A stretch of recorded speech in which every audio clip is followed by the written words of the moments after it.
Now 6 minutes past 7, so we will now start our event. And again, just to welcome everyone, thank you for being here this evening and for rightly so putting your attention where it needs to be, which is on the catastrophic situation in Gaza and also Palestine, and to be here to be witnessing, bearing witness to the genocide that's being live streamed and that has been live streamed for the last 19 months, and also to be calling for accountability from the UK government in relation to its own obligations to hold Israel to account. Now, I just want to start by acknowledging the deep grief and devastation that all right-minded people, conscious people, people who are paying attention to what's going on are feeling. And this is even more reason for us to be here this evening in community with each other and to be sharing this grief, but also to be sharing our ideas and thoughts around how we, as conscious people living in the West, stand up to our own government's despicable behavior in relation to providing Israel with weapons and also diplomatic cover for its ongoing genocide in Gaza, and of course for facilitating the occupation that has been going on for more than 75 years. And we're also here, obviously, to show solidarity, first and foremost, to the people of Palestine, but also with each other as well. So these are very challenging and horrifying times. So we hope that alongside hearing what our excellent panelists have to say and share, that you will find some solace and community here. And we do encourage you all to ask questions. Now, because there's so many of you here, it won't be possible for you to vocalize those questions, but we encourage you to use the Q&A facility here in the Zoom, and you can ask your questions, and what we will do is our very best to get through as many of them as possible. So without further ado, what I'm going to do is introduce myself very briefly. I'm Shaista Aziz. I'm part of the Stop Trump Coalition and have the great honor of chairing tonight's webinar with a great panel, some of whom I know very well and work with on a daily basis as well.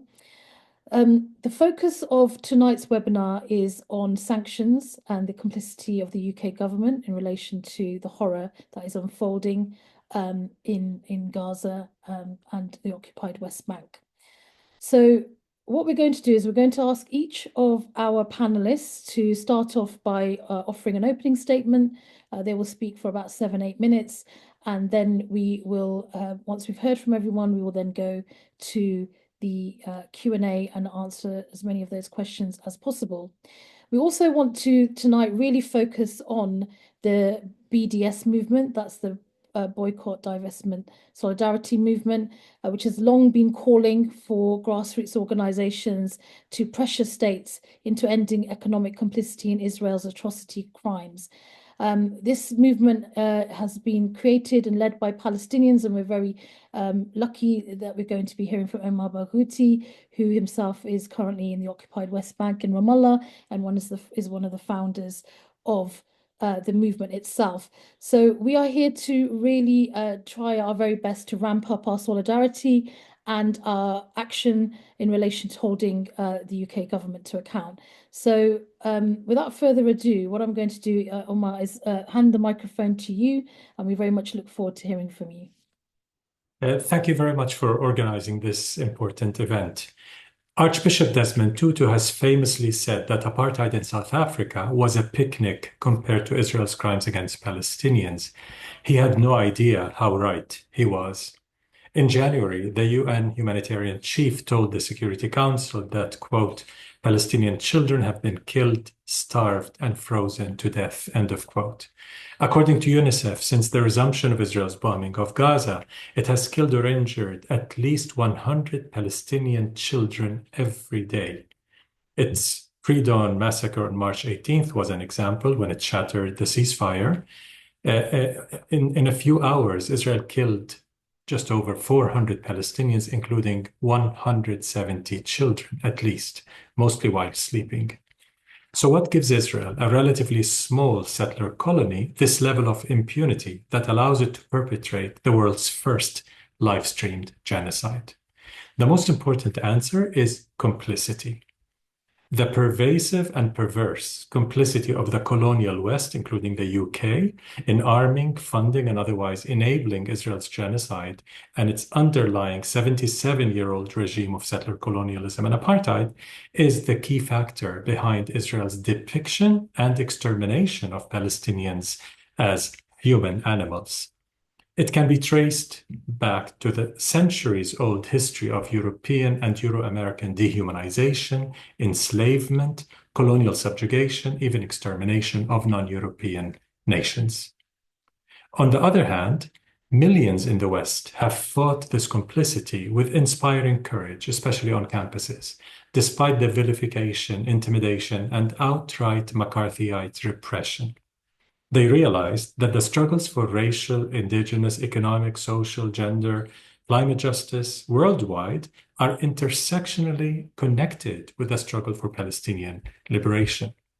They also recognize that Israel's regime of oppression is a partner of far-right regimes globally and fascist parties, especially in the West, most of whom are anti-Semitic to the core. Israel sells its weapons as battle-tested, of course, on Palestinian, Lebanese, and other bodies. It exports weaponized spyware technologies as well as disinformation and election rigging services as diplomacy tools, supporting war crimes perpetrated by dictatorships around the world.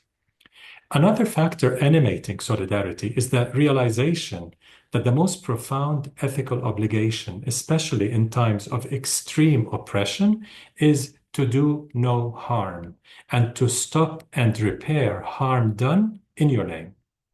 Palestinians are not begging the world for charity. We're not calling for any just sympathy. We're calling for meaningful solidarity. But before both, we're demanding an end to complicity, to do no harm. Ending complicity in grave human rights violations is a matter of duty, not discretion. As the struggle that abolished apartheid in South Africa has shown, ending state, corporate, and institutional complicity in Israel's regime of oppression, especially through the nonviolent tactics of BDS, is the most effective form of solidarity. The International Court of Justice determined last year that Israel is plausibly committing genocide, that its occupation is entirely illegal, and that it amounts to apartheid. All of this triggers the legal obligations of states and all entities to end direct and indirect complicity in Israel's genocidal violence. To comply with the ICJ ruling, according to dozens of leading UN human rights experts, states must, quote, cancel or suspend economic relationships, trade agreements, and academic relations with Israel that may contribute to its unlawful presence and apartheid regime in the occupied Palestinian territory, end of quote, and it should impose a full arms embargo as well. This is precisely what the S in BDS, the sanctions part, entails: lawful, ethical, mandatory, not discretionary, measures to end all forms of complicity in Israel's colonial regime. So what is BDS quickly?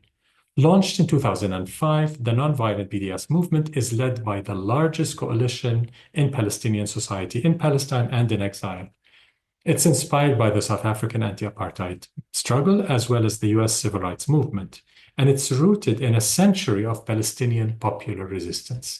It aims at ending Israel's occupation, apartheid, and upholding the right of Palestinian refugees to return. Anchored in the Universal Declaration of Human Rights, the BDS movement categorically opposes all forms of racism, including anti-Palestinian, anti-Muslim, and anti-Jewish racism. BDS targets complicity, not identity. Since the start of Israel's live-stream genocide, the BDS impact has grown exponentially, including in the field of policy or sanctions. Today, 52 states formally call for a military embargo on Israel.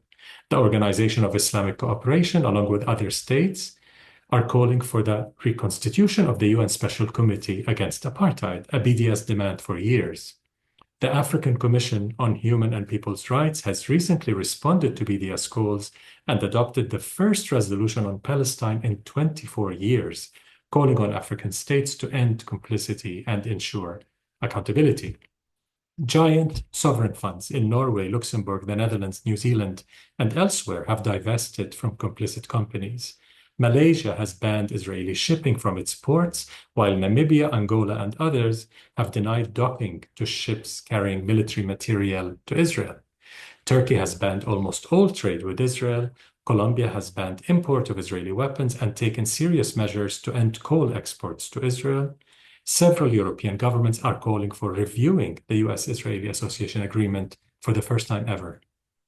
So what's the BDS movement calling for right now as a matter of priority in terms of sanctions? A comprehensive military security embargo is the most important. Expelling Israel from the UN General Assembly, the Olympics, FIFA, Eurovision, UEFA, and so on. Divesting sovereign and other investment funds from all companies implicated in Israel's crimes. Canceling free trade agreements. Stopping all transactions with Israeli banks. Ending academic, cultural, and sports agreements with Israel and with its complicit institutions. Ethics and the law are necessary in our or any other liberation struggle, but they're never sufficient. To resist and abolish a system of oppression, the oppressed invariably need power as well. People power, effective solidarity power, grassroots power, media power, strategic litigation power, among others. To defeat Trumpism and the rising wave of fascism worldwide, the power of broad tent intersectional alliances has become an existential need for humanity, not just for Palestinians. For a century, the Palestinian people has been resisting oppression without ever giving up. We insist on what Archbishop Desmond Tutu calls our full menu of rights. We strive to thrive in our homeland in freedom, justice, equality, and unmitigated dignity. Do not fall into complacency or despair until you've ended the complicity of the UK state, corporations, and institutions in Israel's crimes. Help us realize our South Africa moment. Thank you. Thank you, Omar, for that. Just unmuted myself. Thank you, Omar, for that really comprehensive introduction to our discussion this evening. I know that you are in Ramallah in the occupied West Bank, and I think it would be important for us to hear from you. If you could just give us a few more minutes just to tell us what the situation is like currently. Here in the UK, we do get a bit of coverage here and there about what's happening in the occupied West Bank, and we get some coverage in relation to Gaza, but that's primarily obviously due to the brave Palestinian journalists, many of whom have been killed by the Israeli state over the past horrific 19 months in particular. So would you be able to just give us an idea of what life is like day to day in Ramallah at the moment, please, in the occupied West Bank? Well, especially in the North West Bank, in the refugee camps, Israel has been viciously, brutally targeting the refugee camps, ethnically cleansing tens of thousands of Palestinians in broad daylight in front of everyone. So this total impunity, as the UN Secretary General has called it, that Israel has enjoyed in its ongoing genocide in Gaza is carrying over to the commission of war crimes and crimes against humanity in the open. The Israeli army and settlers are together coordinating irregular attacks and pogroms against Palestinian villages in particular, and sites of cities, neighborhoods, and so on. So there are too many crimes to talk about. But the most important point is that why should people in the UK care? Because the UK is complicit, because British companies are complicit, because British universities, city councils, and institutions are complicit through their investment, through their financial ties, through academic and cultural ties. This complicity engenders responsibility, moral responsibility, as well as legal responsibility to act to end complicity. Thank you. Thank you, Omar. And obviously all our solidarities with you and the people of the occupied West Bank and Gaza and Palestine in totality. We're going to ask our next speaker to come forward now, and that is Ghaben, who is in Manchester, and he is part of the campaign to reunite families and with people from Gaza with loved ones and family members here in the UK. Now, this is a very powerful campaign that's got a lot of traction. I would be very interested to hear about the campaign, but also what has been the response from the UK government to your campaign as well. Over to you, Ghassan. Thank you for the introduction, and thank you for the organizer of this event, and the great speakers on board today. Today I'm not going just to speak. I want to bear witness to testify to the pain and the horrors that Palestinians are enduring on the hands of a genocidal regime and the governments, like the UK government, that is enabling it. My immediate family members endured 6 months of the genocide. They were bombed, starved, and displaced more than 5 times. Eventually, they managed to leave for Egypt. But in Egypt, they have no rights, no protection, no status. And here I am in the UK, a country that claims to uphold international law and human rights, unable to bring my family to safety. There is no Gaza family reunification scheme, no visa route, no emergency response, only silence, only barriers. And we are not alone. More than 350 families, Palestinian families in the UK, are in the same position, watching in agony as their loved ones suffer and being denied every legal and moral avenue to reunite. Contrast that with the UK's response to the war in Ukraine. Within days, a full visa scheme was launched. Families were reunited. Resources were allocated. The difference is not capacity, it's the political will. It's racism, it's the dehumanization of Palestinians. One family managed to reunite using the only available legal route. They submitted a human rights application through the Ukraine visa form because no other form exists for Palestinians. The court ruled in their favor under Article 8 of the European Convention on Human Rights, the right to family life. The judge made it clear that the Ukrainian scheme was irrelevant. But what was the government response to that? Not to replicate the route for Palestinians in Gaza. Instead, the Prime Minister and leader of the opposition pledged to close the loophole, as if reuniting a genocide surviving family is a threat to the national security of this country. Human rights are not loopholes. Survival is not exploitation. Wanting to be with your family as bombs fall in your home is not an abuse of the system. It's just the most basic human instinct. And this government response is not only morally bankrupt, it's legally indefensible. The Gaza Families Reunited campaign has repeatedly called on the UK to establish a clear, accessible reunification scheme for Palestinians. We are not asking for permanent resettlement. We are not asking for favors. We are demanding the right to live with our families while they cannot return home. This campaign has exposed the cruelty of the UK's system, but also something deeper, the UK's complicity in genocide. As we fight for our families, the government is sending weapons used to kill them. As we fight for our families, the UK government provides diplomatic and economic support to Israel, even as international courts, human rights experts, and UN agencies warn of war crimes and extermination. I have lost over 160 members of my family.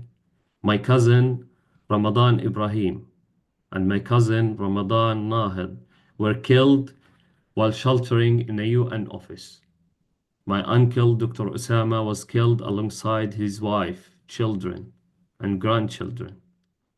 My friend Dr. Mahmoud Abunjela, a surgeon, was killed in Al Auda hospital while saving lives. My cousin Abdurrahim was killed with his 10-year-old daughter while trying to find food for their family. My cousin Muhammad and my cousin Loay were also killed during similar desperate attempts to find food. The list is painfully long. So I remember with rage and with determination. I say their names not as eulogies, but as demands. Demands for justice, for accountability, for dignity. Demands that the UK end its complicity in Israel's system of apartheid, occupation, and genocide. You cannot claim to support international law while ignoring the ICJ and ICC. You cannot mourn civilian death while selling weapons to their killers. You cannot stand for justice while closing every door to Palestinians. Sanctions are not extreme, they are necessary. The UK must suspend arms sales to Israel, end military cooperation, enforce trade restrictions, recognize and uphold international court rulings. Anything less is complicity. Anything less is a green light for genocide. This campaign, Gaza Families Reunited, is about more than reunification.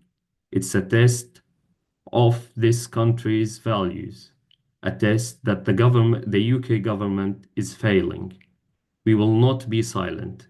We will not disappear, and we will not accept a world where Palestinians are left to die in silence. We are fighting for life, for the right to be together, and we will not stop until justice, real justice, is done. Thank you. Thank you, Ghassan, for your very powerful contribution. And of course, we share our solidarity with you and every person in Gaza and across the occupied West Bank whose relatives have been murdered in this live stream genocide. And also, we really want to bear witness to the immense courage and dignity of the people of Palestine who continue to bear this horrific burden, and yet you continue with your work as well. Dr. Mahmoud Abu Najala, I know his brother very well, and yeah, his brother used to live here in Oxford. So the world is a very small place. We are very, very connected. And also, I was saying to Omar at the beginning of the conversation that I'm from Oxford and our city is twinned with Ramallah as well. So, you know, there are so many linkages, not only in terms of the colonial crimes of Britain and the ongoing crimes of supporting this genocide in the way that they are providing diplomatic cover, economic cover, and selling arms, but we have so many linkages that go beyond that as well. And I think that's really important to emphasize as well. So thank you so much for your campaigning work and for further exposing the hypocrisy of what's going on. We you know, mourn every life lost in this barbaric situation that we're seeing.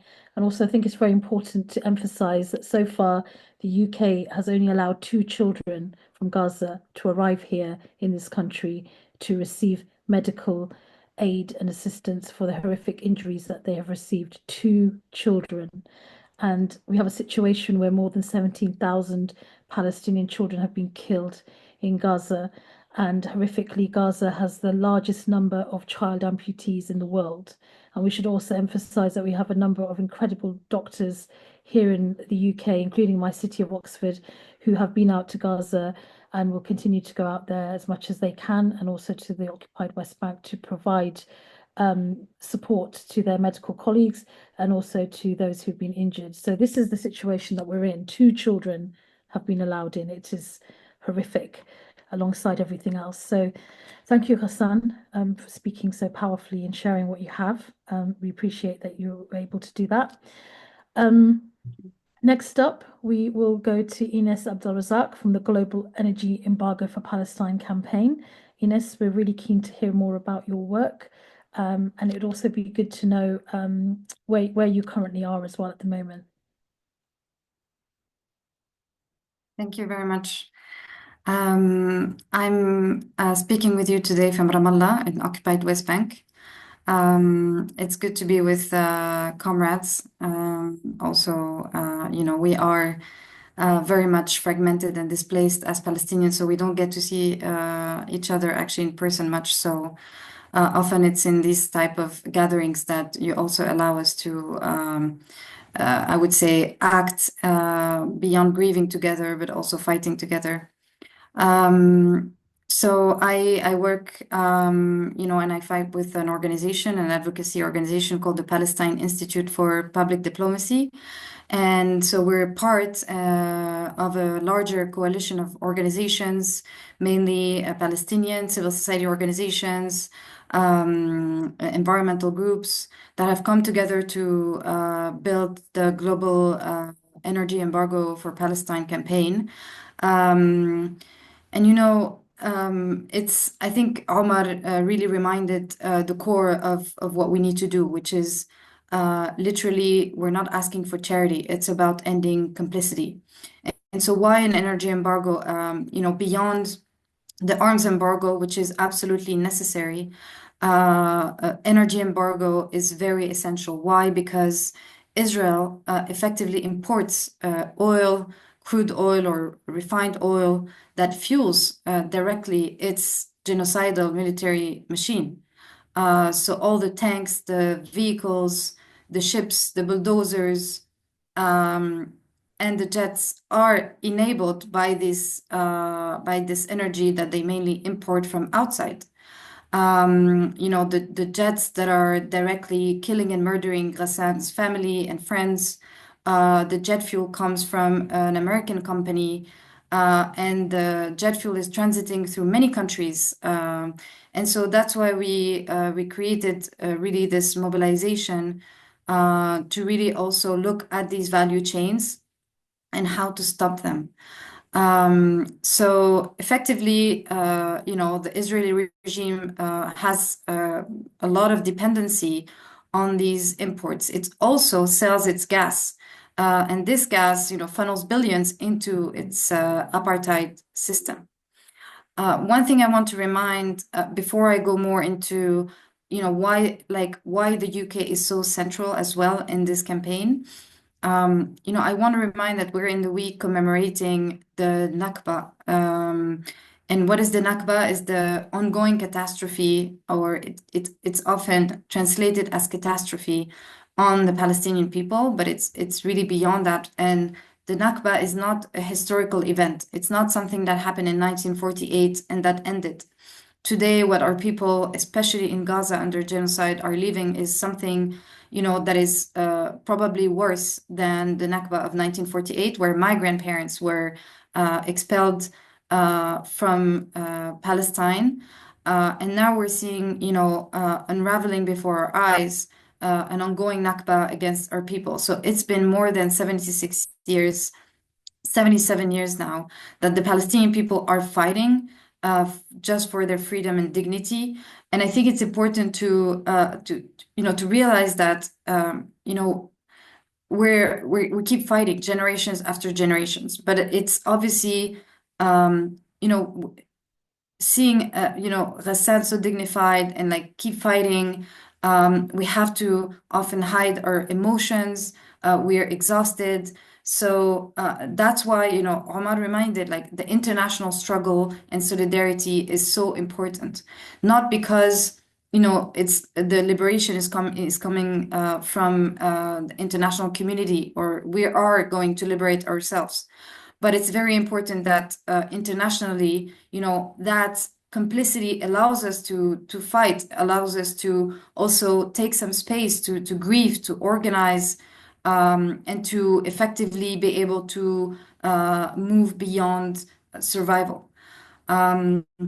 So for the energy embargo, there is a lot that can be done, and there are incredible precedents that have been created over the past year and a half. Colombia, the country of Colombia, has decided to ban its coal exports to Israel. So, almost 20% of Israel's electricity was generated by coal. And 60% of that coal is coming from Colombia. So the government has decided to issue a decree to ban coal exports to Israel. And this takes still the campaign is ongoing because of legal matters and integrities of how we effectively stop all of this value chain. But it's important to understand that it took also a great, organizing between and solidarity among indigenous people in Colombia and trade unions in Palestine and in Colombia to really push for such an embargo. And a lot of the countries who, we're looking at a lot of the countries who have to stop their exports to the Israeli regime. So Brazil is one that exports a lot of crude oil, and we're campaigning there with a lot of also environmental groups and trade unions. And so this campaign is very important and ongoing. Now, when it comes to the UK, it's important to understand that actually Israel receives around 30% of its oil from Azerbaijan.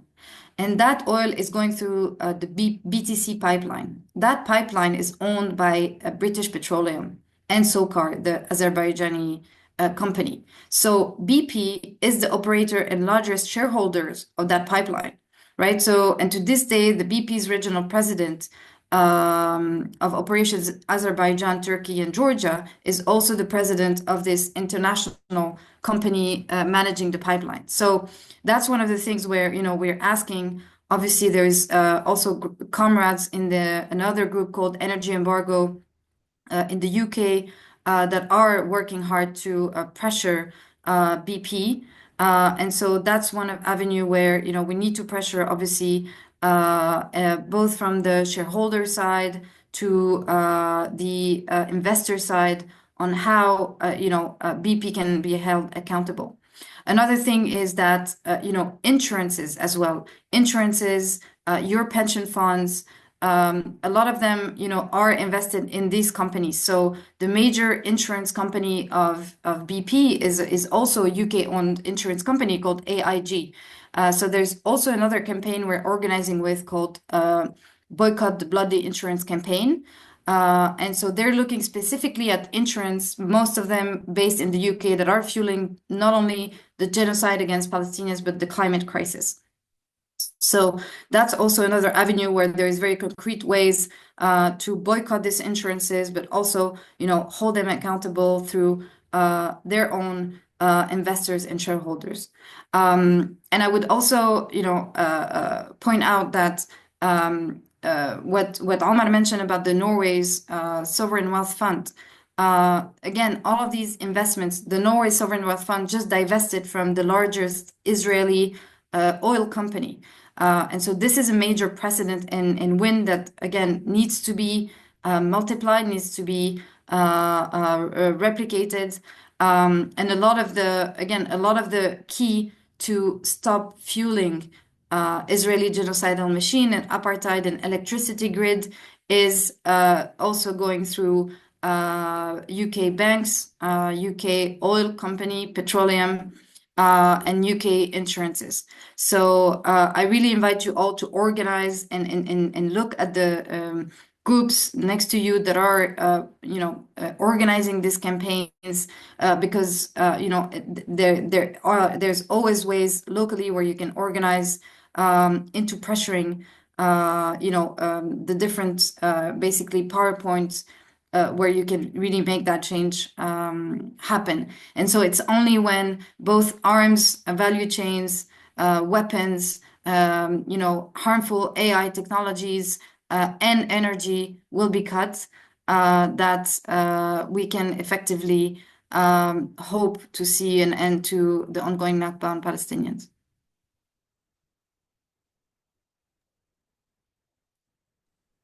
Thank you, Ines, for that really comprehensive overview. We've got lots of questions that have been pouring in as well, especially since you've been speaking. And I think what you've really helped us to understand more is the international component to all of this, and also the potential to really further create more international solidarity as well, particularly amongst workers and amongst trade unions. And we're already seeing that happening. We're seeing this happening at ports, at docks and places like that, where workers are downing tools and saying we refuse to be involved in any aspect of facilitating this genocide. So we will go to questions after we have heard from Nick Dearden, who is the Director of Global Justice Now and leading campaigner, particularly on trade. But Nick has been very heavily involved in lots of different aspects of campaigning on Palestine and particularly on trade. So Nick, over to you. Thank you, Shaista. And yeah, I've been involved in lots of campaigns over the years. I have never seen anything as upsetting, as disturbing, as unbelievably unacceptable as what we have watched in Gaza over the last 18 months. And I feel quite emotional just listening to and speaking alongside all of our panelists this evening. I want to thank you because the clarity and courage which you have spoken with certainly helps me not to despair and not to give up, because we cannot. I first met Omar 20 years ago when we together brought Roger Waters to the West Bank, and what we saw then was beyond anything I'd seen before and was horrific, and it looks like nothing compared to what's happening now. So it can be hard.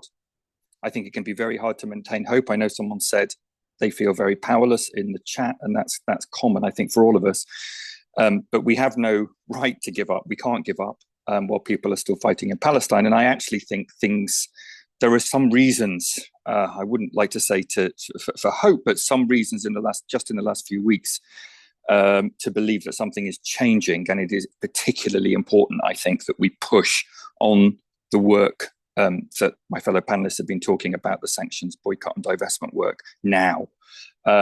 So Omar's already said a little bit about what is shifting. I am impressed that in the last few days, some of the divestment work on US campuses has started again, despite heavy repression. I mean, dozens of students being expelled from their universities simply for being on protest. There are now students on hunger strike in some campuses, but they are continuing to go, and it is building. The largest Norwegian trade union confederation has instituted a full boycott in the last few days. The Norwegian Sovereign Wealth Fund, I think Omar mentioned at the beginning, divested from certain Israeli companies. The Moroccan dock workers who prevented arms shipments getting to Israel.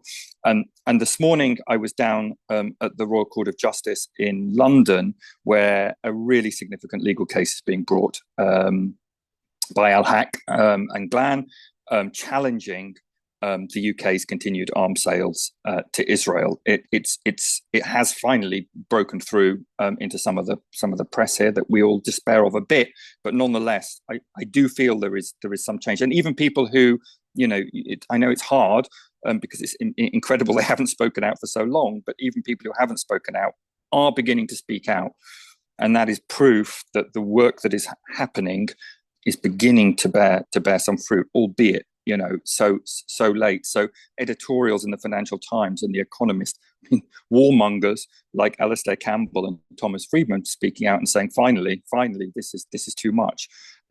So we've got to do all we can. And I think, that wonderful divestment and boycott work is important, but also we cannot let our government off the hook. And that's why I want to talk in 5 minutes about sanctions work that we're pushing. And I think, again, there is a little bit of hope. It's already been mentioned that the Dutch government within the EU has said it is time to reconsider and review the trade agreement, the association agreement, as it's called, that we've got with Israel. That's a very big moment. The Dutch government has been a major block to that review for years and years. Ireland and Spain have been calling for it, but now the Netherlands is calling for it, and they've been joined, I believe, by Sweden in the last few days. So this is big, and we've got to push our own government here in the UK, for those of us who are in the UK, towards a similar position. And I think there are four aspects, really, for me, to the sanctions campaign that we, Global Justice Now and Stop Trump, are calling for. First of all, it is beyond belief that the UK government has prioritized trade negotiations with Israel at this time. It is just abhorrent. And most MPs, I believe, think it is abhorrent. They haven't all spoken up on it yet, but there was a very good article actually yesterday in the Daily Telegraph, of all places, with Dale Vince and a group of Labour MPs saying, absolutely not acceptable. We must stop this. So the first thing is, they absolutely must halt these negotiations with Israel. But I think there's something really interesting here. This isn't just about the British government kind of rewarding Israel despite the war crimes and crimes against humanity that are being perpetrated. There is something about what's in that trade deal that I think gives us a clue as to why they are so, why they have given such cover to this country. And it is about the battle-tested technology that Israel is developing and is well known for now in the global economy. That's the kind of role they're playing. And if we allow that to go unchallenged, it won't just be the Palestinians, it will be everyone in the world, because this is about normalizing the use of that technology. And the British government wants a bit of it. So we've got to stop that, and we've got to make clear in stopping that this isn't just about rewarding, behavior which is so unacceptable it's beyond belief. It is about preventing the spread of Israel's war machine and the normalization of that war machine to many other places of the global south, and who knows, the global north as well. Second thing, we've got to suspend our current trade agreement, which is based on the EU association agreement I was talking about earlier. It's incredible. Again, this agreement is still in effect. The agreement is premised on the idea of human rights. Right, that's right there in the preamble to the agreement. You cannot imagine a more flagrant abuse of that premise than what we have seen over the last 18 months. We must suspend that agreement. And I hope that the review that will now happen in the EU will allow us the opportunity to again call out the British government for being one of the worst laggards on this. Thirdly, we've got to stop all settlement trade. That I think should be obvious, because the ICJ has now said that Israel's occupation policies amount to apartheid, and just like genocide, that puts real obligations on the British government and all other governments to do anything they possibly can to change that situation.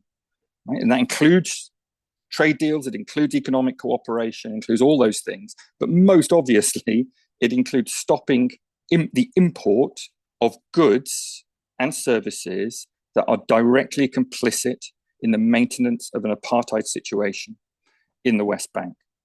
So that's the third thing, and there are many groups, including Amnesty International, calling for that now. And finally, we need sanctions on any companies complicit in these ongoing abuses. And what would make that much easier is if the British government came out immediately and said how it was going to implement the ICJ's rulings from last year. It's not done that yet. And it is, again, a shocking detriment of its responsibilities that it has not done that, and we need to push them on that. So let me finish by saying it is very, very hard, and I can see in the chat that people have said, I've got an MP and they're just not interested, or they're taking a completely reprehensible line on this. I think we've really got to make their lives very difficult. Do not stop writing to them. Do not stop writing to them. Do not stop protesting outside their constituency office if they really won't listen to you. I mean, flood them with emails, because it is completely unacceptable for any member of the British Parliament at this point not to say we have a moral and a legal responsibility to do something like this. And you, as their constituent, has every right to hold them to account for that. So please, I know it can be soul destroying to get some of these letters back, but do not let them off the hook. And talk to local newspapers, damage their electoral credibility in your constituencies if they won't listen to you. Do anything we can think of, essentially, that will hold them to account for the position that they are taking on this, and make very, very clear most of your constituents, most of the British public, do not agree with this position, and you will pay the price for that eventually at an election. I think. Very last thing I'll say, if you go back to the anti-apartheid movement in South Africa, that was formed in London in 1950. It took a very long time for that movement to bear fruit, but eventually it did become an extremely powerful movement that brought down an abhorrent form of government in South Africa, in solidarity, of course, with ordinary anti-apartheid activists across South Africa. We can't wait any longer, but I really do feel something is shifting, and this campaign is absolutely essential movement at this time for bringing an end to the horror in Gaza, but bringing an end to the much, much longer injustice that the Palestinian people have faced. So please, my key message to all of you is, however dark things look, we must not give in to despair. We can't give up. We don't have the right to give up. Keep going. And in solidarity with some of the wonderful speakers we've heard tonight, but the Palestinian people in general, we will be escalating this campaign and pushing this sanctions campaign out in coming days and weeks. And I know that all manner of other organizations are going to do the same, and fight within your organizations too. If you're a member of any kind of NGO at the moment, any membership organization, if you're a member of a trade union, make sure that you're pushing them as hard as you can to take a better position on this, because that is how the movement will grow. Thanks, Shaista. Thank you, Nick, as always. And just to echo what you've said, those of us who see ourselves as humanitarians and conscious people in the world, it is inconceivable that any of us can be feeling anything other than deep devastation and horror watching what's happening in Gaza, and we do feel that we can't stop it. However, as Nick has said, we are chipping away, we are going to keep going, and this is the only thing that we can and should do, and it's the only thing that we must do. I was the first Labour councillor in the country to resign over Keir Starmer's disgraceful endorsement of collective punishment of Palestinians in Gaza. That was nearly coming up to 19 months ago, when he gave that interview live on national radio and said it was okay for Israel to cut off electricity, gas. And of course, Israel has done that, and it's done more. It's blocked all food from entering Gaza for the last almost 3 months. And there is a man-made famine, a strategically planned famine that is taking place there. And so anyway, the reason why I'm showing that here is because what's followed since then has been a movement that's taken place, political movement, where we've had a number of independent MPs who have been elected into parliament, who have very much used the genocide in Gaza as their main campaigning point. We've also seen huge numbers of councillors across the country resign from the Labour Party and also form independent movements in terms of political parties. So what we encourage you all to do is to really read up and do your bit everywhere across the country. And somebody in the chat, I think Seema, my colleague, has already put in the chat to really inform yourselves as to who you are voting for locally and nationally. And the local elections were held less than 2 weeks ago, I think it is now. And here in my city of Oxford, people were really asking very direct questions, as they should have done, to local council candidates about Gaza, and some of them had the audacity to say that this was not an issue. This was an election about local issues, and obviously people told them what they thought about that. So there are lots of movements taking place up and down the country. The movement is growing, as Nick says. There is a real change in the air. The genocide is ongoing. We have to be very focused on that as well. The fact of the matter is that in more than 75 years of this occupation, the vast majority of people in this country, in Britain, did not know what was going on with the Palestinians. If you ask them, because of the skewered news coverage, what is going on, overwhelmingly people were saying that the Palestinians were occupying Israel, which is quite incredible, but that is the kind of news coverage that they were receiving.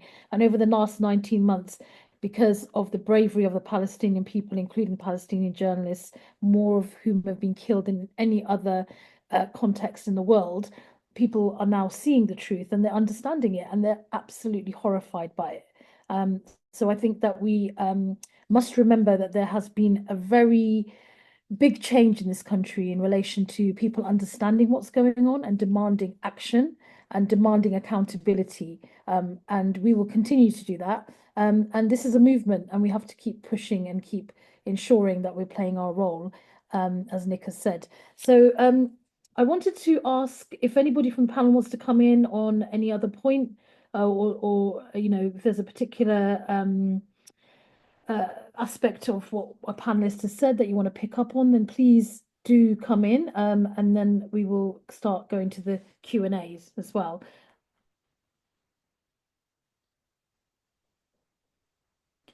Ghassan, I had a question for you actually. So in relation to your campaign, what kind of response have you had so far from parliamentarians? Because a lot of the questions that are being asked in the chat are actually really reflecting the woeful nature of correspondence from elected members of parliament who are not responding to constituents who are demanding action on the genocide in Gaza and an end to the occupation. So what are you finding, and how has the engagement been in relation to the campaign that you work on? Yeah, thank you for this question. As you know, since we started the campaign, it's been like now the genocide has been ongoing for the past 19 months. So, and the government has changed since we started our campaign. With the previous government, the response was really shocking in a way. Like, it's not shocking, I wouldn't say shocking, but it's really we didn't expect them to be like this bluntly. Like, they literally said that having Palestinians here is a security threat to this country. And this was during a debate in Parliament, because our petition was signed by over 100,000 people. They had to have this debate. We had over 50 MPs supported our campaign and had this debate in Parliament with the government, but their response was staggering, as I mentioned, and they said, like, Palestine is different from Ukraine. Ukraine is our ally. Palestinians will be threat to this country, literally. And you also mentioned the two injured children who come to the UK. The Labour government, the Labours, when they were in opposition, during that debate, they promised to help injured children to evacuate Gaza and come to the UK. And those promises were just fake promises, and they used it in their campaign. I know a few other Labour MPs who used the Palestinian issues as in their campaigns, and now the Labour government response is no different, to be honest, as we see, all the things that they have promised when they were in opposition, they now have said, it's completely lots of the promises we heard from them were just lies. And when Keir Starmer responds to that case I mentioned in my speech, that bringing this family to the UK was a loophole in the Ukraine family scheme. That shows you like the kind of responses we're getting from Parliament, from governments, but there are lots of backbenchers MPs from the Labour from the Labour MPs have been supportive of the campaign. SMPs, lots of them are supportive of our campaign, but we are still building this momentum and trying to pressure the government as much as possible. And as I said, it's also like it's not only about the reunification of our families, but also like exposing how far this complicit government and the UK government is willing to go in their complicity. Yeah, thanks, Ghassan. And just so that everyone knows, the links to all the campaigns that the panelists are working on are in the chat. So please do support these campaigns. Please amplify and see how you can get involved. And as I said, one of the main theme in relation to the questions is really about the fact that these elected members of parliament are not responding to people. So it'd be great to hear from each of the panelists about what can be done about that. So are there any, campaigning advices or tips or anything that you have come across in the work that you do? If so, it'd be great to hear that, just to give some more encouragement to those people who are attending this webinar. And also to say, we do actually have another action that we've put a link to, which is about writing to your MP. So one thing I will say before the speakers come in is when I was a councillor, an elected councillor here in the City of Oxford, when I got lots and lots and lots of emails on a particular issue, that was actually the time where, people who wanted to come in and, for example, give presentations about the issue that they were campaigning on. That was a time when they were more likely to get access to council officers and also to councillors as well. And so even if you're not getting a response, it's really important that you don't stop. So that's my 5 pence worth, but I'm very keen to hear. Maybe if we start with you, Ines, you've got your hand up. Yeah, thank you. I wanted to bring up that, all of you, since you're interested, I think, in also what you can do with your MPs and the parliamentary work, the British Palestinian Committee is actually the only British Palestinian diaspora voice trying to bring, British Palestinian concerns into Parliament. And so I think, follow their work. Really, they take all of the matters that you bring to your MPs and they follow up in Parliament. And they're the only Palestinian British group to do that. And so, they can be your compass also in terms of like narrative demands. They give you certain guides. And I think, Ghassan, you were also involved with the organization. So really follow their work. I do think the electoral, it's actually quite a precedent that we saw in the UK with a lot of the independent candidates running on a, anti-genocide platform, winning seats. And a young British Palestinian who, just, I think, lost by 200 votes, who run really like a grassroots campaign, Lian Mohammed. So, it is encouraging signs that I think, should really make you continue to push on that. And what Nick was saying about the strategic litigation, in Europe, unfortunately, we know that most governments are complicit. So a lot of them don't have interest at the moment. They are just, they're going to be, I hope there will be justice. And again, I think it should start in courts. And so it's literally the time for sticks. So sometimes, the courts don't necessarily follow. That doesn't mean you win, but that means that you shame and you start legal procedures that can be used in future also lawsuits. So strategic litigation, there's a lot of groups who are engaging that. They need visibility, they need resources. This is obviously, all of the organizing and the campaigns, they require money. I mean, let's also face it, all of that political work is both, a human and emotional consuming, but also requires investment. And so, boycott, divestment campaigns require investment and really grassroots support as well. So I think these are the 2 points I wanted to mention for now. Excellent. Thank you, Ines. Omar, do you want to come in on this at all? And then Nick. Maybe Nick first, I can follow.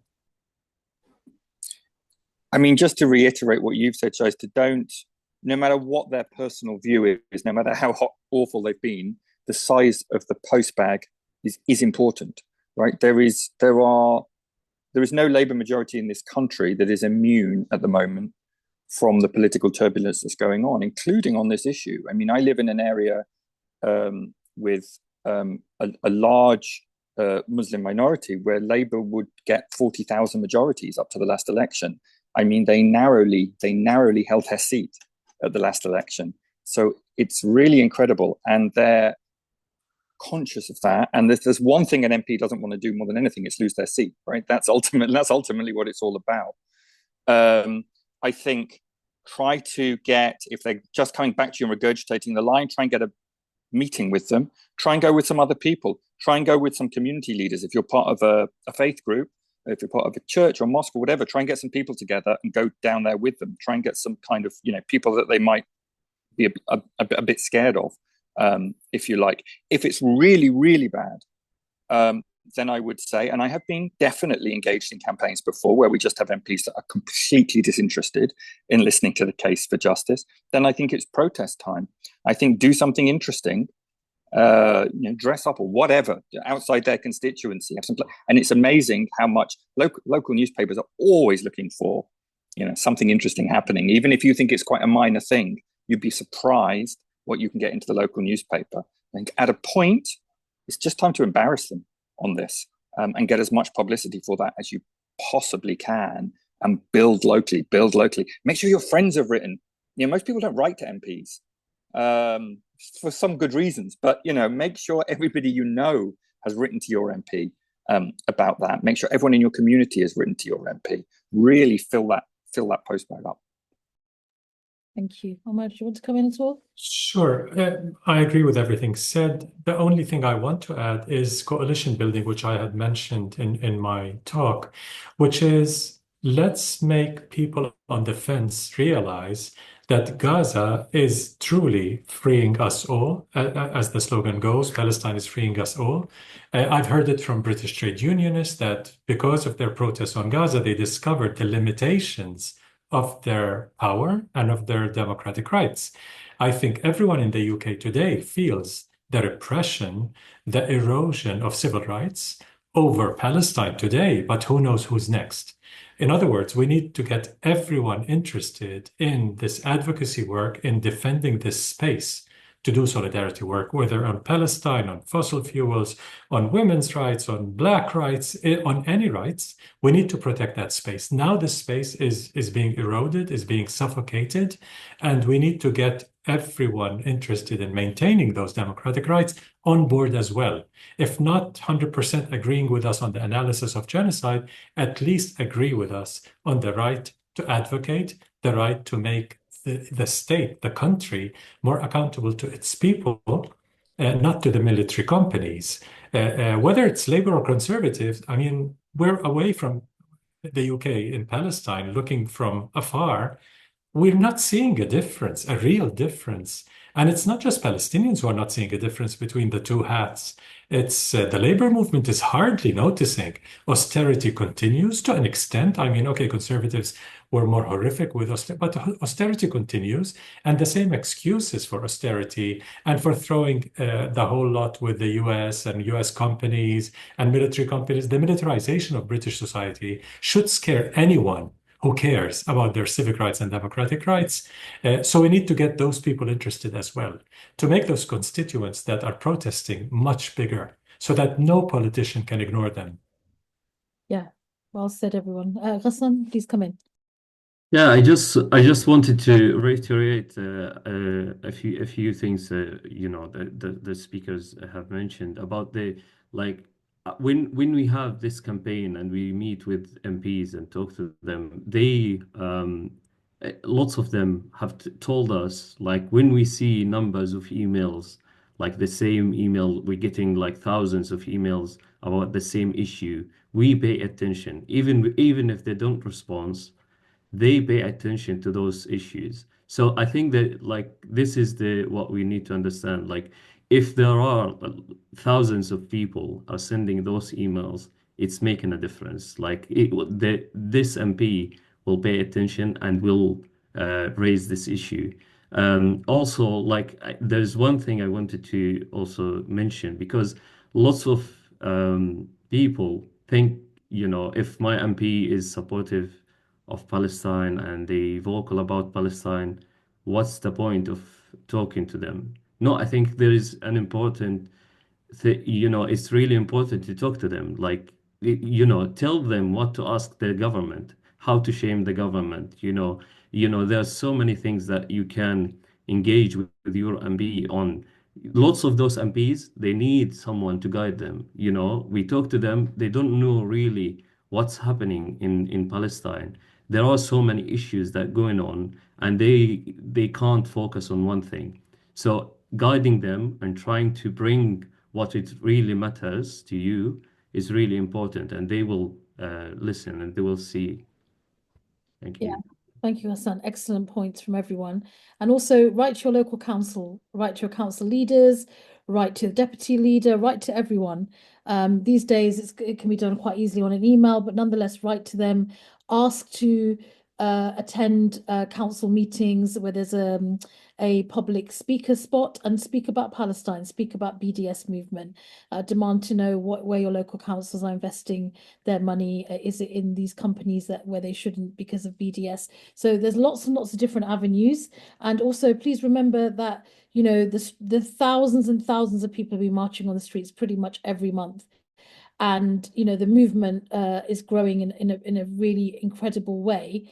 And we know that from South Africa and apartheid, that it wasn't the British government that decided to turn its back on the white supremacist racism of that system. It was the people who forced it.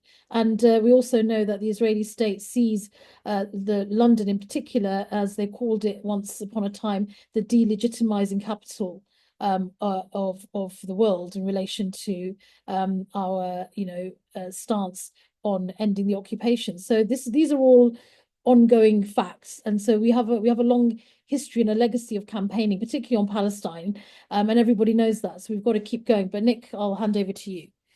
Well, just to say quickly, Shaista, I think the beauty of the BDS work is precisely that it gives us multiple avenues for getting word out. So it isn't just, I think MPs it is important, the view our government takes, but it's not everything. We are talking about, as you say, where our pension fund is invested, where our trade union is investing, why our trade union hasn't spoken out more. The same with our faith group, the same with the place we work, the same with companies that we associate with in some way because we like their products or whatever. Like, there are so many options, and even just on the kind of the more narrow consumer option, we all go into shops and buy food and so on. And if we know that those shops are stocking Israeli goods, write to the manager, but also, I've seen these little things, I don't know if it's Palestine Solidarity that makes them or whatever, that you can leave next to the Israeli oranges or avocados or whatever, explaining to people why this isn't something you should be buying. For me, that's the beauty of the anti-apartheid movement in South Africa, was that it gave everybody who was on our side something to do, and they felt a sense of identity, and it gave a sense of empowerment. And that's where we need to get this movement as well. Absolutely. And I'm very mindful that we've got 3 Palestinians on our panel. My Palestinian friends have told me over and over again that the visibility to wear your keffiyeh, wear it everywhere, wear your badges, wear your stickers. And honestly, I cannot tell you the number of people who want to come and talk to me about my scarf, because they're looking to find people to talk to, because apparently we have to stay silent and quiet on this genocide and on the wider devastation of the occupation. Well, we don't. And I cannot tell you the number of people, particularly, as a hijabi visible Muslim woman, it's particularly white men actually who want to come up to me and start a conversation with me saying, oh, have you been to a protest? And I'm like, no, I wear this everywhere I go. And from there, an entire conversation unfolds, and people are looking to be in community and to be in contact with like-minded people. So please don't forget that, for all the horror, there are lots of good people, some of whom may not necessarily be used to taking action, and we need to encourage them. So what we're going to do now is go back to some of the questions in the Q&A. One of them questions here is the person's asking, we need solidarity actions from workers in the UK in defence and logistics. How do we get to talk to these workers when they are encircled and kept away from us by trade union leaders? In particular, there is the leader of the Unite Union, Sharon Graham, who's been referenced here in this question, but there are others as well. And I think this is a really important question because often it is really hard to have a direct conversation with the workers. So does anybody from the panel want to come in on that? How can people here in the UK try and get more action going in terms of, union, getting into the union space and organizing there?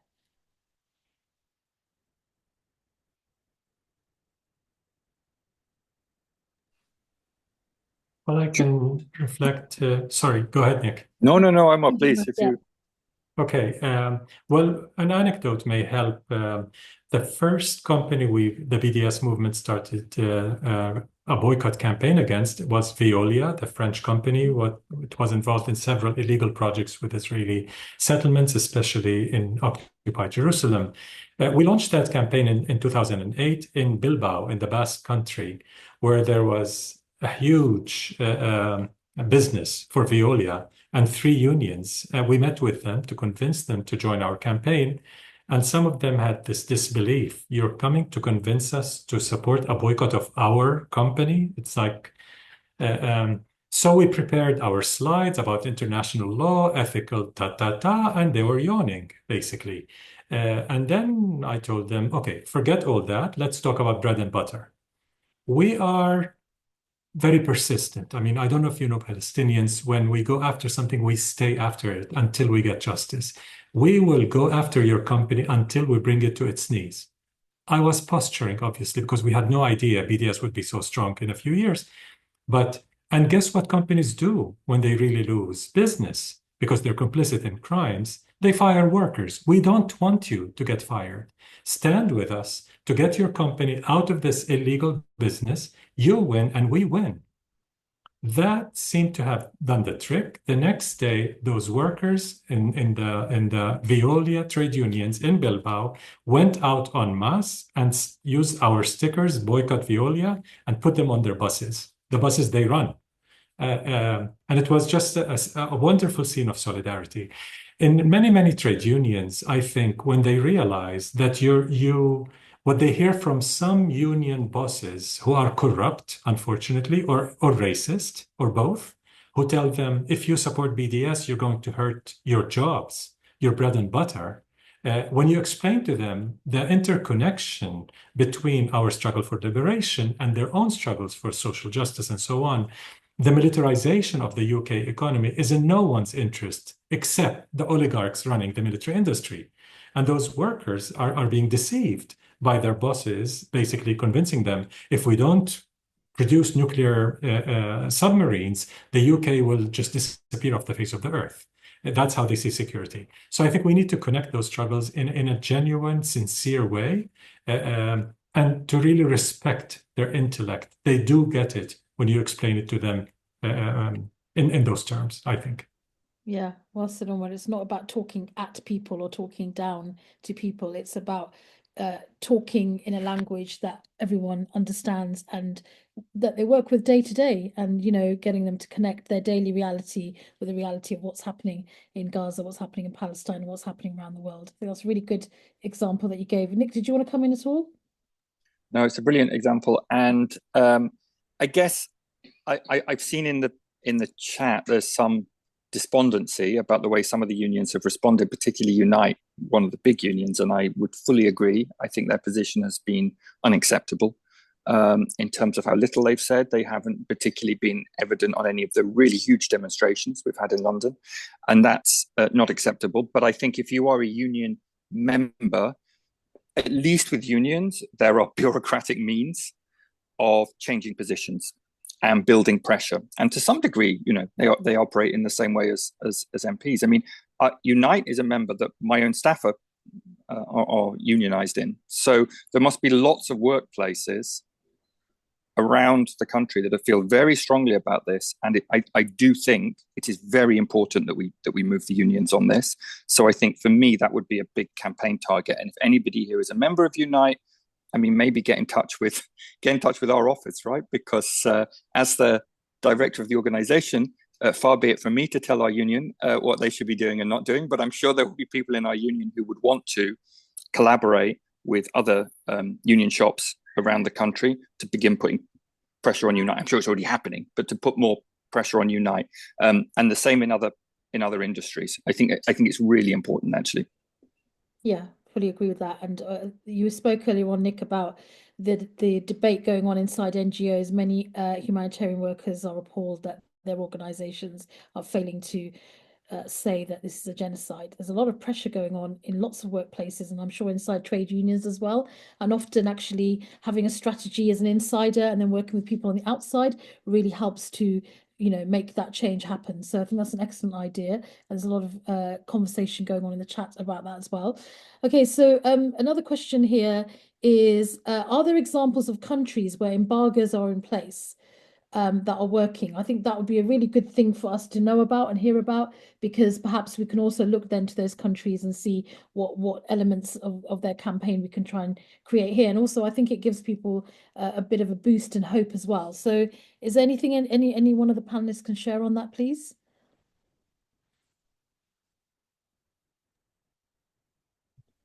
So specifically, we're looking at countries where embargoes are in place and that are working or that are gaining some kind of traction. So several countries have, several, but some countries have announced that they were willing to stop arms trade. Now, I think between posturing an announcement and reality, there is a long way to go. So that's where campaigning is very important.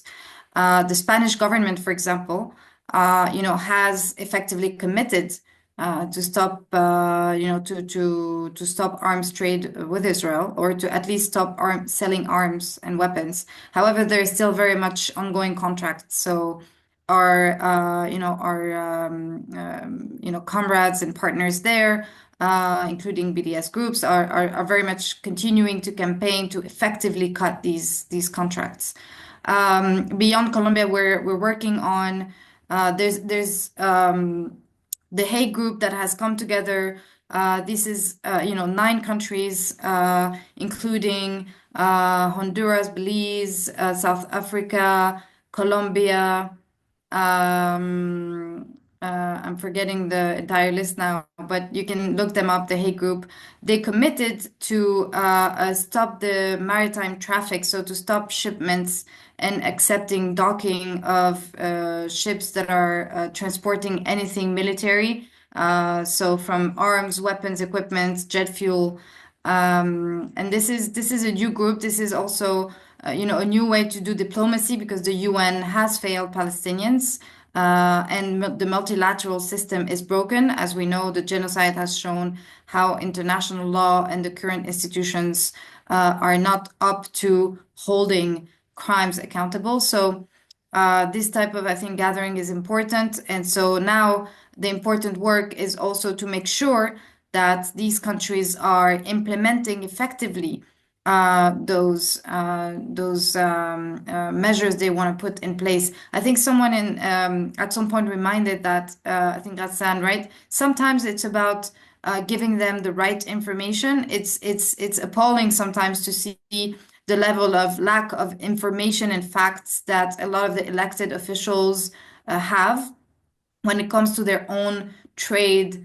And I think sometimes it's easier to be ignorant, right? And so I think it's about also making sure that they have the right legal, political, economic facts that they cannot, get away or put the blame on someone else. So I think this is a lot of work that also, a lot of the groups are doing to ensure that this can be done. And a lot of work is also now being done with South Africa, who's still sending some coal to Israel. So, South Africa, as government is very committed, but somehow there is a lot of dynamic internally that they continue to trade coal with Israel, despite their stance and taking Israel to the ICC, and so the relationship being stranded. So, unfortunately, we know that politics is complex, and as Omar said, it's sometimes, morality and human rights. We know that it doesn't work, but it's really about looking at people's interest. You as British citizen, Palestine is a litmus test, but you are going to be the next, victims of Israeli weapon technology, the collapse of international law and order. All of that is not only affecting primarily Palestinians now, but it is effectively affecting everyone. Yeah, thank you, Ines, for being so crystal clear about that. And there's another question here that actually connects to what you've been talking about, and that is around tech companies. So we know that Israel has been using all sorts of new technology and literally testing it out against the trapped civilian population in Gaza. And we're also seeing technology being rolled out in other conflicts as well. So is there anything specific that the panel can share in relation to boycotting tech companies, and particularly those that are supplying these weapons? So is there any aspect of BDS in particular that is focusing on that? Omar, I see you nodding, so perhaps you can come in first. Yeah, there's a whole page on the BDS website on tech companies. There are several companies that we're targeting, and BDS is about strategic effectiveness. It's not about sloganeering or posturing. So we don't call for boycotting Google writ large, because you cannot boycott Google writ large. You have to be very specific, very strategic, what you can and what you cannot do. So, for example, Intel, the huge American chip manufacturer, was planning at the end of 23, and with the beginning of genocide, to invest $25 billion in a new factory near Tel Aviv, just 15 miles from Gaza, while a genocide is going on. We've put out the ethical arguments and the legal arguments, but again, those were not enough. We put a fact sheet for shareholders to tell them, is this even a good investment? Isn't it absolutely reckless to throw away $25 billion 15 miles from Gaza in a war zone? Forget ethics and international law. Consider it a war zone. Is that a smart idea?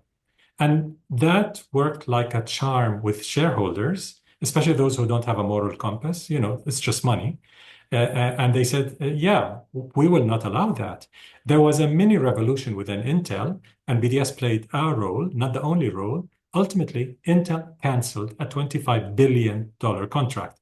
Now we're targeting Microsoft, but how do you target Microsoft? Not Office and Excel. We're targeting Xbox and gaming. Gaming is huge for Microsoft, huge revenues. So we're going after their gaming industry because there's a lot of competition. We have criteria. I won't bore you with the criteria we adopt in how to target which company, but you have to be strategic in all of these. So we are going after those companies. Companies like Cisco or Google and Amazon, we're calling for pressure, as in excluding them from contracts, divesting from them. You cannot boycott Google, but you can divest from it. Amazon, you can boycott it, in fact, in many, many countries where there are good alternatives. You don't need to order anything from Amazon. Palantir, we're working with medical health service workers in the UK, in the US, and elsewhere, going after Palantir. Palantir is a huge project with NHS in the UK. So that's a very important campaign to get Palantir, one of the most genocidal companies on earth, I mean, openly genocidal, supporting Israel's genocide.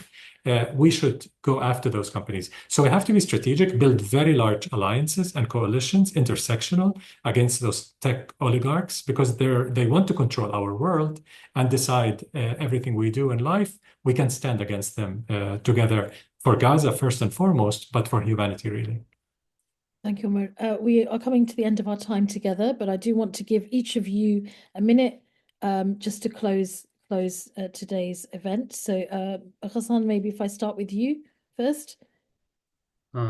Yeah, I just want to thank you for this, and I want to remind people that the Palestinian liberation is not just about borders and politics. It's about people, families, children. It's about a whole society. It's about whether we are willing, and the people of conscience are willing to allow an entire population to be slaughtered while they look away, or they will take a stance and not be silenced. And just beyond tonight, I just want people to keep demanding sanctions, to keep demanding and upholding Palestinians' rights, and demand the end to arming Israel. And yeah, thank you, because silence is betrayal, and this is what we not want to see. Thank Thank you. Ines, can I come to you next? Yeah, thank you. First of all, very nice to connect with you and meet you, Shaista, Nick. So thank you for the invitation. And my only ask is to really, for all of the participants, to stay connected. So really sign up to emails of all the organizations you heard about today, and the coalitions and the campaigns. It starts there. Follow the social media, because that's where you will learn about how to organize, how to take action, how to stay informed, how to speak up. All of these resources are available. It's when you're part of, loops and communities and groups that you can continue the action beyond, once we get off this webinar. So thank you again. Thank you. And Nick, over to you. Oh, you're on mute, Nick. Sorry. Yeah, I think just really would like to say, look, as an individual activist, think about what you can do. You don't have to be across everything. Omar and Ines and Ghassan can be across the big strategic pictures, and we can try and help. But you don't have to do everything, and it doesn't help us if you have a breakdown or you burn out over this. You need to look after yourself as well. But you can be a really, really valuable part of this movement we're building. And I suppose I always try and think, in moments that are very difficult, I try to think historically about how people who've gone before us would deal with these situations. I went to see a film at the weekend. It's the new film about John and Yoko in the early 70s in New York, fighting the Vietnam War. And there were many similarities for me in what that generation of people were doing. And it must have been incredibly, incredibly difficult. It was emotional to see it and to think about the similarities. But we know that ultimately we can overcome the very worst injustices. They have been overcome by people like us. So do not give up. Do not despair. Look after yourself. Keep going. Thank you, Nick. And Omar, we're going to give you the last word to the panelists. Sure, thanks. Thank you all for organizing this. I've said this before, but it's worth repeating that I've heard from people in the UK and elsewhere, we're feeling genocide fatigue. And I always remind them, Palestinians do not have the luxury of genocide fatigue, especially in Gaza, when they're facing genocide, fighting genocide, resisting genocide every single day. They cannot give up hope because it's their life at stake. So you cannot give up hope, because hopelessness is by design. The establishment wants you to feel hopeless. You cannot change this. You cannot demilitarize society. You cannot end austerity. They're connected. And we need to fight hopelessness with hope and with action, collective action. Yeah, very well said, Omar. And final message for me is, please don't look away. Please don't be silent. It is very hard to keep looking, and we must keep looking. And we must also, ensure that we center Palestinian humanity and dignity in everything that we do, but also actually our own humanity is at stake. If we allow this to keep going, it won't end only in Palestine, as the panelists have already said. It will keep going, and so we have to keep going ourselves. And on that note, we just want to thank everybody for being here. Thank everyone who has been responsible for making this evening happen. And just to say, there's lots of links and information in the chat, and we'll also be emailing links out to people as well. And please, can everyone take care of themselves, do everything they can to ground themselves, to do our best to protect our mental health and our well-being, because that's also very, very essential. So thank you, everyone. Take care.